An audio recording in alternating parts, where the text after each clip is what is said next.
The Era of Federal Social Services, Chapter 7 presentation by Liz Gifford.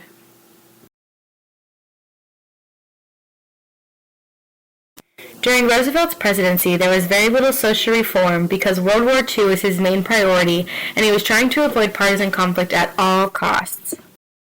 During the congressional elections of 1946, Congress became mostly conservative, and it was predicted that there would be a great recession once the war ended due to the decline in military spending. To avoid this, the Full Employment Act was enacted to increase social spending, but the conservatives somehow found a way to avoid following this so they didn't have to increase spending when unemployment became severe.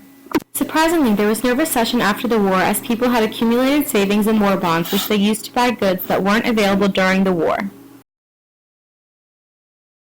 Eisenhower had absolutely no interest in social spending, and Democrats ruled Congress during his presidency, which was really great for the social reformation.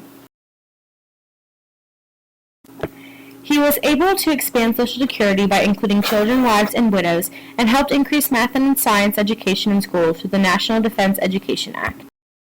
In the 60s, many minorities experienced poverty and discrimination, women lost their jobs when men returned from the war, and important social programs were inadequate or non-existent.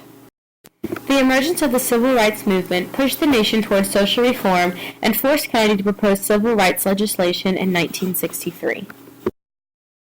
Kennedy was able to majorly increase the minimum wage, he enacted the Manpower Development and Training Act, and created the Community Mental Health Centers Act of 1963. During Johnson's presidency, he was able to increase public school funding, establish nutritional programs, expanded health care for the elderly and poor through Medicare and Medicaid, and implemented services for women. He established Medicare, which was very beneficial to the elderly, and also introduced Medicaid for the poor, which ended up being mostly a burden as the states were left in charge.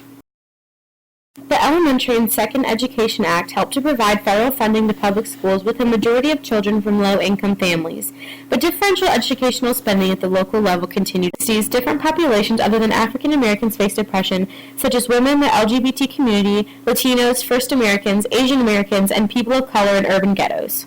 Created using Powtoon.